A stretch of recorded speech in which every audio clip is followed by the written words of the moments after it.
Salut à tous et merci d'être de retour sur ma chaîne. Un grand merci à tous ceux qui se sont abonnés et ceux qui ont aimé mes vidéos. Ça me fait vraiment plaisir de vous voir fidèles à cette chaîne.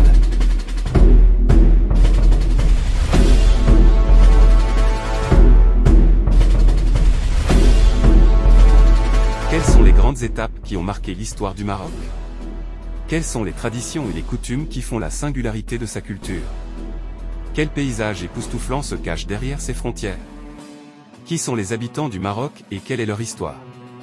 En répondant à ces questions, nous allons dresser un portrait complet du Maroc et comprendre ce qui fait de ce pays un endroit si unique et spécial.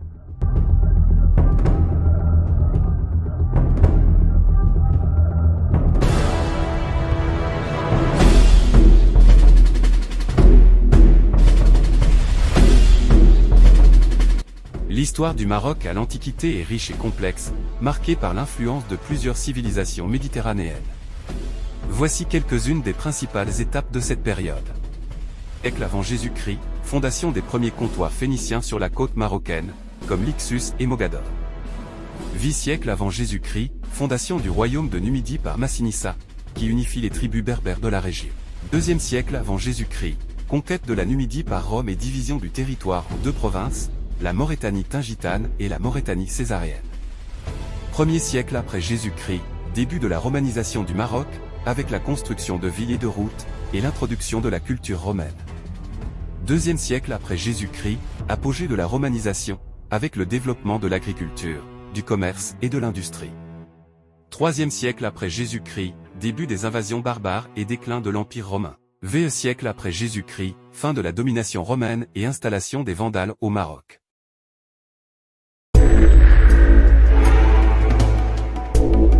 Moyen Âge. Le Maroc a connu une période de prospérité et d'expansion sous la dynastie des Idrissi, entre le 8e et le 10e siècle. La dynastie des Almoravides, entre le 11e et le 12e siècle, a unifié le Maroc et a conquis une grande partie de l'Espagne. La dynastie des Almohades, entre le 12e et le 13e siècle, a construit de nombreuses mosquées et monuments, dont la Giralda de Séville.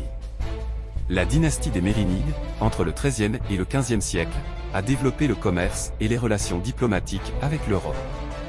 Époque moderne. Au XVIe siècle, le Maroc a été conquis par les Portugais et les Espagnols.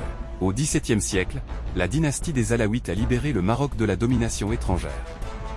Le Maroc a connu une période de modernisation et de réforme sous le règne de Moulay Hassan, 1873 à 1894. Au XXe siècle, le Maroc a été protectorat français et espagnol. Le Maroc a obtenu son indépendance en 1956. Voici quelques-uns des sites archéologiques les plus importants de l'Antiquité au Maroc. Volubilis, ruine d'une ville romaine, classée au patrimoine mondial de l'UNESCO. Lixus, ancien comptoir phénicien, important centre commercial à l'époque antique. Mogador, ancienne ville phénicienne, aujourd'hui Essaouira, port important sur la côte atlantique. Sheila, site archéologique à Rabat, avec des ruines romaines et byzantines. L'Antiquité est une période fascinante de l'histoire du Maroc, et ses vestiges archéologiques continuent d'alimenter notre connaissance du passé.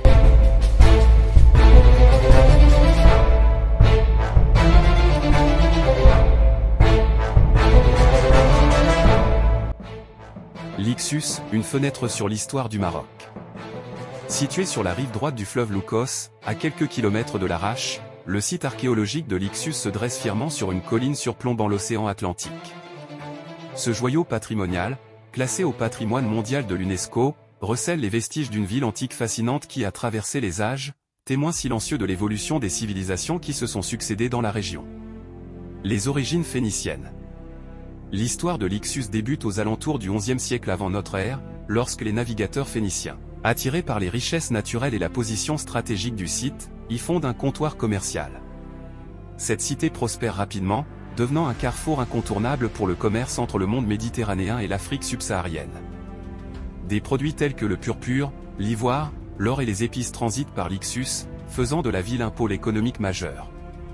Sous le règne de Juba II et Ptolémée. Au 1er siècle avant Jésus-Christ, Lixus connaît une nouvelle ère de prospérité sous le règne du roi Juba II et de son fils Ptolémée. Ce souverain éclairé, passionné par les arts et la culture, transforme la ville en un véritable joyau architectural. Des édifices somptueux, tels que des palais, des temples, des thermes et un théâtre, sont construits, témoignant de la grandeur et de la sophistication de la cité.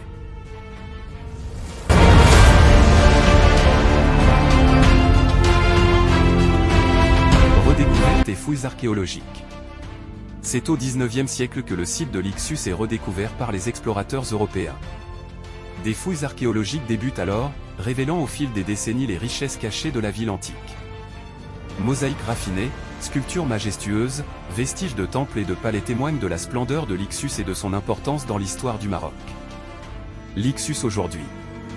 Aujourd'hui, le site archéologique de l'Ixus se présente comme un musée à ciel ouvert, offrant aux visiteurs un voyage fascinant dans le temps. Les vestiges de la ville antique, magnifiquement conservés, permettent de se plonger dans l'atmosphère de l'époque phénicienne, romaine et mauritanienne. L'Ixus est un site incontournable pour les amateurs d'histoire, d'archéologie et de patrimoine, un véritable trésor national qui rappelle la richesse et la diversité de l'histoire du Maroc. En plus de son importance historique et archéologique, l'Ixus offre également un cadre naturel exceptionnel. Situé au bord de l'océan Atlantique, le site bénéficie d'un panorama époustouflant. Les visiteurs peuvent se promener dans les ruines antiques, profiter de la brise marine et admirer la beauté sauvage du paysage environnant. L'Ixus est un site archéologique d'une richesse inestimable, un patrimoine national qui mérite d'être préservé et valorisé. Les efforts conjugués des autorités marocaines et des archéologues permettent de sauvegarder ce trésor pour les générations futures et de le partager avec le monde entier.